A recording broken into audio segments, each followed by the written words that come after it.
What's up, everybody? Welcome back to My Twisted Life of TV. I'm Poetry. You are here for recap and review of Put a Ring on It Season 3, Episode 1, Dating Other People.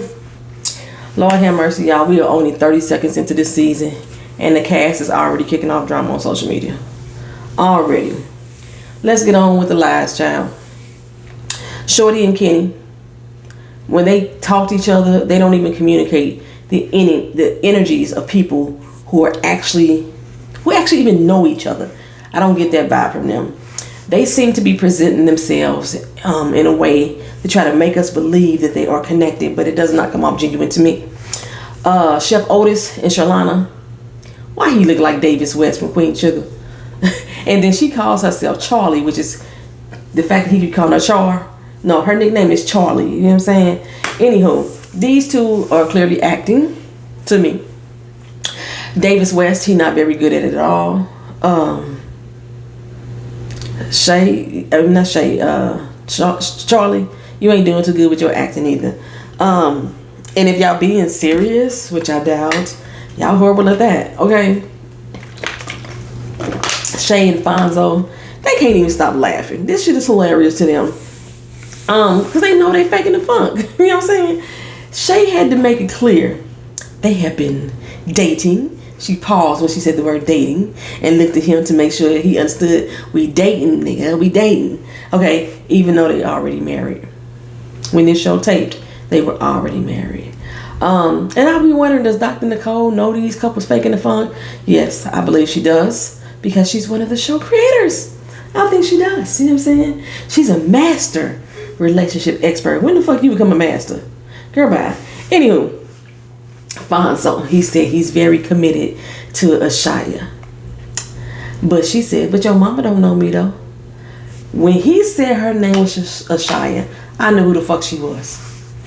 Okay, so doing my casting video, I couldn't figure out what her real name is. She said on this show that her name is Shay Prince.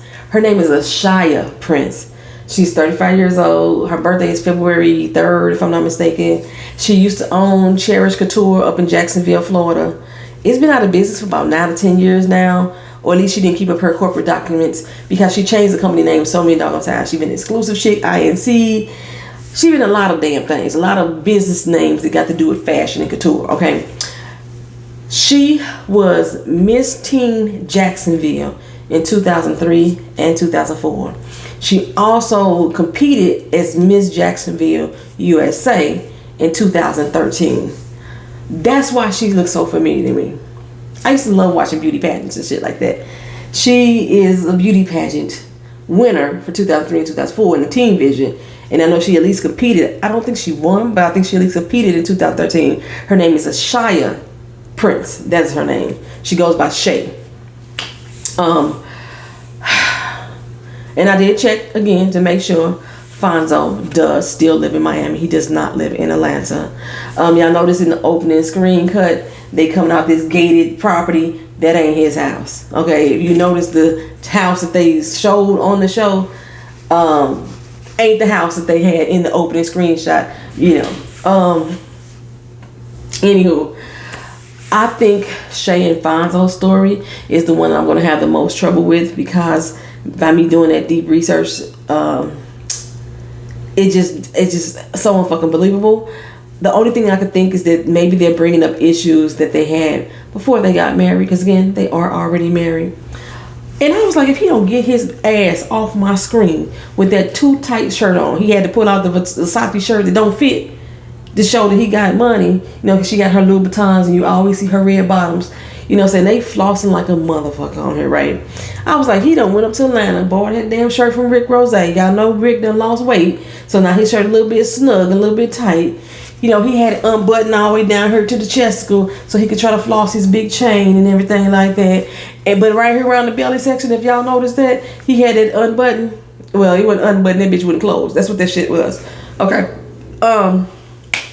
Yeah, that button was dying to get free. And it was like, free, sit down, free. It was. If he laughed one more good time, it was over for whoever was behind those cameras, because them buttons was going to pop the fuck off and clank them in the eye. I'm telling y'all. Anyway, they claiming that they was engaged once before. He called off and he took the ring back. Shay's saying the problem is his mama. She confused on what their problem is, y'all. Let me tell you how, during the opening credits, this is what happened. She said that she hadn't met his mama. We come to find out later on in the show, she met his mama one time. It wasn't I introduced you to my mama, but she did meet his mama. But she started off saying she ain't never met his mama. Then she said she trying to be liked by the mama. Because the mama is the matriarch of his family. Who wouldn't want to be liked by her? Now she's saying he too committed to his mama. And that's the problem. She said this all within the first 3 minutes of the damn show. What, you don't know what your issue is, child. Okay. Fonzo mama at the house watching this like, Lord, why they up there telling these damn lies? They was just over here the other day. Because they still live in Miami. They don't live in Atlanta. But that's okay. If his mama tuned in on social media like Dorian mama did, I'ma know something. Anyway, Charlie and Davis West, they claim to have been together 3 years. Most of the pics that they flashed on the screen to us was all taken on the same day. He thinks she too bossy and need to ease up a little. Watching this episode, it's the other way around. Okay. Shorty and Kenny, they seem to have the most Photoshop images. It was so telling. Okay, if anybody out here does Photoshopping, does photo manipulation, y'all saw what I saw too, right? Anyway, he says she got a short fuse. That's as short as she is. And she always makes sure to remind him he is just a boyfriend, nothing else. And sometimes even a roommate. They show this high-rise apartment that they supposed to be living in as the apartment. And she's supposed to be his roommate. He's supposed to be her roommate. I told y'all Shorty just bought another house.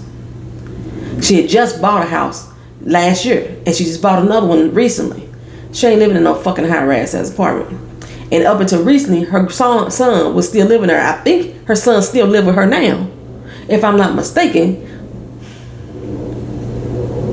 They don't fucking live together. But okay, go off. Anywho, she sits down. She talks down to him is what he says a lot. And I was like, I didn't know it was his New Orleans accent. Don't sound as sexy as Hollywood's to me. I couldn't stay in Hollywood, but I love that New Orleans vocab, baby. I just don't like it on Kenny. And I didn't know what it was. I found out later because he's from Baton Rouge. He's not from New Orleans. Anyway, and they have different sounds. You go to anywhere in any city, depending on what part of your north side, west side, south side, they're going to have a different ring, a different tone to the way they speak. Baton Rouge in Louisiana, I think it took me... How long did it take me to get from Baton Rouge to Louisiana? I don't think it was that doggone long. But still, it's a different flavor, a different vibe. You know what I'm saying? Anyway, what kills me is when Dr. Nicole says, you're going to go on dates with other people. They act shocked. What? We're going to do that? It's in the casting call description. It was in the casting call description. Stop it. Lord, she hinted that Hollywood was going to be on the show. He's single and looking for a healthy relationship. You a healthy lie. As Rox would say, a lie don't care who tell it. Al was not single nor looking at the time that this show taped. At all. I think I said during the casting call that Hollywood is going to date Shorty. We know that happened. And I guess it's because it's a Louisiana thing that they put her with Shorty. Hollywood ain't even from Atlanta either. He live in fucking Houston, y'all. Shit. He been with KO since November 2020. Okay? Oh, anyway. Shay's date with this dude named Brian Edwards from Detroit. Motor City. I could not get with them ballet loafers that he had on, dog. I could not get. He had some nice arms, nice dimples, but I wasn't sure if he needed chapstick because it depending on the angle of the camera, his lips look a bit rough. They looked a bit rough. I just kept licking my lips every time I see him on screen. Anyway,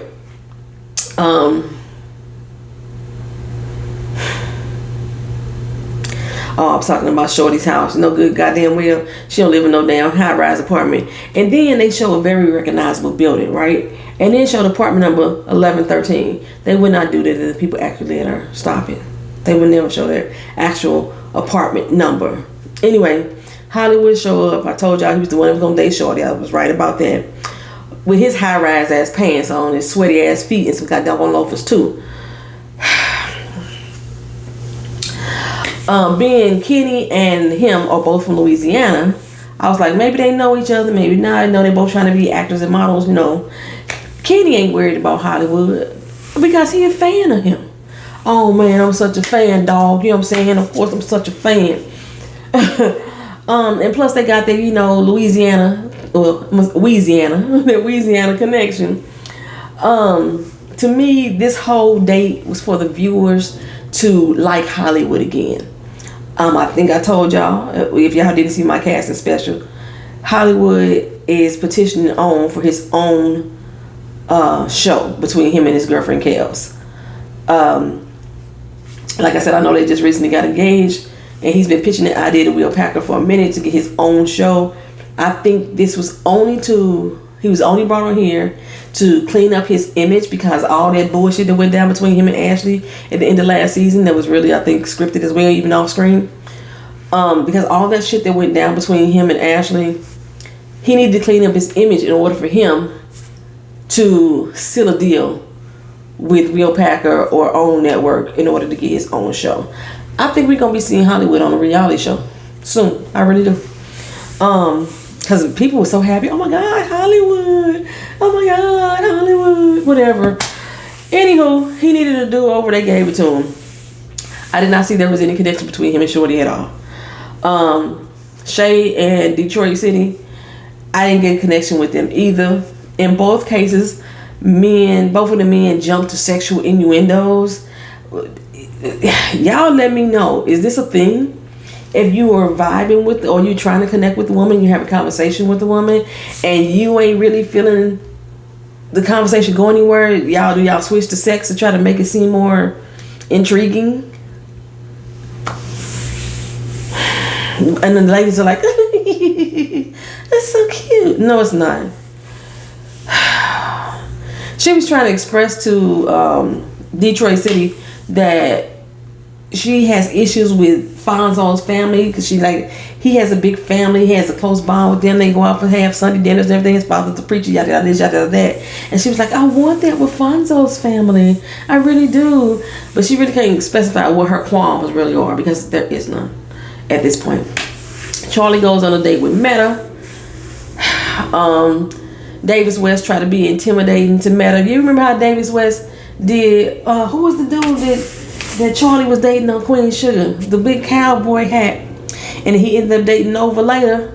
And remember, Davis was trying to be all intimidating him. That's what Davis West doing to Meta on this show right here. But they go out in the car, and while riding in the car, I don't think Meta was listening to a damn word that Charlie was saying.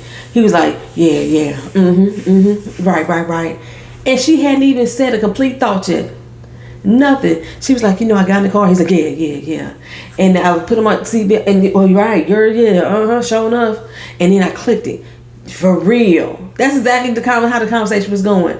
The first word to come out of her mouth, he was already agreeing to it. What you agreeing to, honey? She hadn't said nothing. Charlie brings up that Davis West is a traditional man, and he basically wants her to be submissive to him.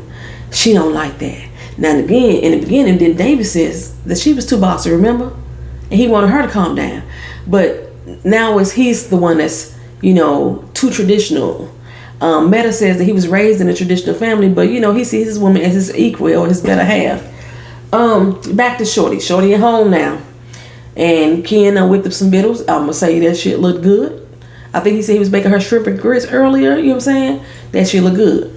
Love a man who can cook.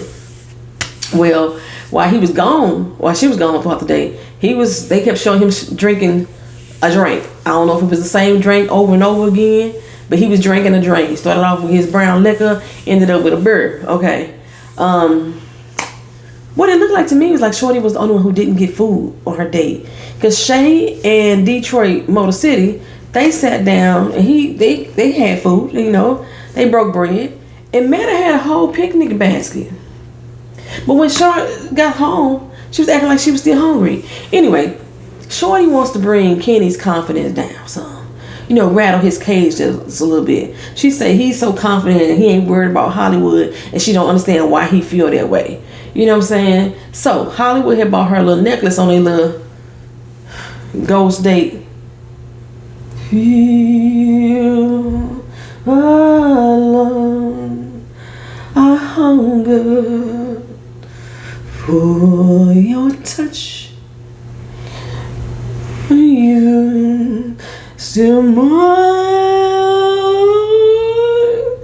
That was horrible. But okay, y'all ever seen the movie Ghost? Y'all sing right along with me. I don't give a fuck how bad it was. Anywho, they did their little ghost date, and he bought her a little trinket, afterwards, and that was basically just to piss off Kenny. So like she said, she want to bring his confidence down a notch, whatever. He takes her necklace when she gets home and shows it to him, and tosses it in an attempt to get into a vase. He knew there wasn't one in that damn vase because nobody gonna get in that mug to get it back out, right? But she didn't seem upset that he took her necklace and threw it. Okay. And when he got up to go pick it up off the floor, he threw it and it landed on this side. When he went to go pick it up off the floor, it was on that side of the vase, which lets me know they had did that scene over and over again as well, right? But she contradictory as a motherfucker in this situation. She said his ego was too big for his britches. He had no reason to have such confidence. She needed him to know that she can be desired by other men. So when he shows that he's being fake upset about the fact that she got this little necklace, now he's overreacting. He has some work he needs to do. His confidence is built in quicksand. Girl, you got the reaction that you said you wanted to have? Goodbye. Shut it up. Charlie gets home. And since she would have never taken flowers home from another man, she decides to bring them in right into the kitchen where Davis West is at. And he getting his feelings over flowers from a date that he knew she was on. Flowers that most men would probably present to a woman on their first date. And should, in my opinion. She sees he's acting jealous. Gosh, they horrible actors. Anyway, so she's like, put them in a vase for me. Put them in a vase. So he puts them in the trash, right? And she just giggling. It's not that serious, Davis. It's not that serious. They were pretty. That's why I brought them home. He like, for real? For real? She should never bring home a gift from another man. She didn't care about them damn flowers anyway. Okay, so why bring them home, Charlie? For real, you really didn't care about them. He found it disrespectful for her to bring him home. I find it disrespectful for him to be throwing her shit in the trash. They wasn't yours, nigga. Okay? And on top of that, he gonna withhold food. He was making them dinner, some nice little salmon and some roasted. It looked like he was gonna roast the spinach. Did he roast the spinach? I think he did roast the spinach. Whatever. He's gonna make us some nice little salmon or what have you. But he said she ain't getting none of this shit. Go back to the man who bought you them damn flowers. Let him feed you. Which again, editing was horrible on this because he already had the fish in the pan, already seasoned up, and then we see her taking out the aluminum foil and lining the pan again. Okay. But bad editing. That's that on that. So now he tell her he thinks she look dirty. You need to go take a shower. Wash that filth off of you. And she was like, what? That is not nice. Now, honey, baby child, Charlie, you just was at a doggone event where you was sweating and kicking around a dang soccer ball. You need to go wash your ass, girl. You didn't even come in that kitchen and wash your fucking hands before you start touching food. I know that's all you gonna get is the leftovers because Davis West ain't gonna let you eat, but you still need to wash your damn hands. But yeah, he wanted her to wash off the stank of her date. She's like, bruh, don't talk to me like that. You need to pump your brakes. If she run off and cry, I'm gonna pull out my 2 damn gray hairs. She sat at that table, y'all, eating her leftovers while he chowed on his salmon. And she dropped a tear. I mean, we didn't see the tear fall. But she was dabbing her eyes. So I didn't really pull out my gray hairs. I just kind of laid them down a little bit. At the end of the week, they walking in Dr. Nicole's holding hand, locking arms, all like lovely and shit like that. Shay, she's smiling up in there all pretty. Her veneers white than a motherfucker, baby. Her veneers white. Is it cheap to get? Is everybody going down to Mexico to get these damn veneers done? I know a few people that went to Mexico to get their veneers done, and then everybody's mouth look the same. Keisha Cole, Shay. What's the Kate Michelle? Light skin Keisha. All of them got the same veneers. I think they went to the same doctor. I heard they cheap in Mexico, whatever. Anyway, she got her little veneers in, and while she was talking, it made me think about that because that's all I noticed was her veneers. She said that what she liked most about Brian was his family bonds. Brian is Detroit City. And she wants that with Fonzo's family. He said his mom's is bad cool with his child's mother. And she feels like, she might be betraying that lady because she connects with Shay. After all, she's just a girlfriend. You know what I'm saying? And I was like, so Shay and the baby mama, they got beef? Y'all been together 3 years but y'all got issues? Because the child ain't small. He like 12, 13, 14, something like that. I want to say he's 13, his son. He ain't a little child, you know what I'm saying? So y'all grown ass adults can't have a healthy united front together? I know it don't happen all the time, but anywho, Fonzo says my family don't even have gatherings like that. She wants to be part of family cookouts and Sunday dinner. We don't do that type of stuff. And she says that he's a sweaty, bald ass lie. Okay. She says that he went out of town for work. And then she went on Instagram and saw pictures of him on family vacation with the baby mama, and her mama was there too. The baby mama was there too. He told you he went on to work. What work was he doing, girl? He worked for Publix. But Shay, you stayed. You stuck around. He off on family vacation with the baby mama, his mama, and her mama. You at home looking at Instagram pages. He already done broke off an engagement with you once and took back the wedding ring, and you still there trying to make it work, trying to make him marry you. Lies, and the truth ain't in it. Like I said, this may have happened in their relationship before, but this ain't no current thing going on. Stop with the lies. You a whole ass fool then, sis. You a whole ass fool. He was like, what you talking about? She said, if your mama knew who I was, then it'd make me feel like I was your woman. You trying to keep me a dirty little secret, right? He says, we just had a whole extravagant ass engagement party. If that don't say you my woman, I don't know what does. She says, telling your mama. So apparently, he went to go drop his son off at his mama house. And he was taking a little bit too long. He had his mama house. He taking too long to be at his mama house. He'd been there 15 minutes, she said. 15 minutes too long. So she decided to go knock on the door and come in. And when she came in, the mama says, I didn't know you was here. That's how she got introduced to mama. That one time. He didn't sit down and say, mama this, Shay this, mama this. He said, all right, well, I guess it's time to go. And Fonzo and me both think it's funny. I do too. I think it's hella funny. I really do. Shay needed a moment. I need a moment. Shay needed a moment. So she got up, went to the bathroom. The cameras follow her, and she was in the bathroom sniffling her dry tears. She wasn't crying. You know how when you fake a cry and you want the other person to know that you hurt, but they ignoring you crying, so you sniffle extra hard. That's what Shay was doing all through that dry ass nasal passage. That girl went in that bathroom crying. Get the fuck out of here. That was the end of the damn episode, y'all. Y'all let me know what y'all thought. I don't know how I'm gonna get through this season just knowing what I know of these people. I'm gonna try my best to present what I'm seeing on the show, but if I have to call out the bullshit when I see it, y'all. Thank y'all for watching. Thank y'all for being here. Like, comment, share, and subscribe. Peace.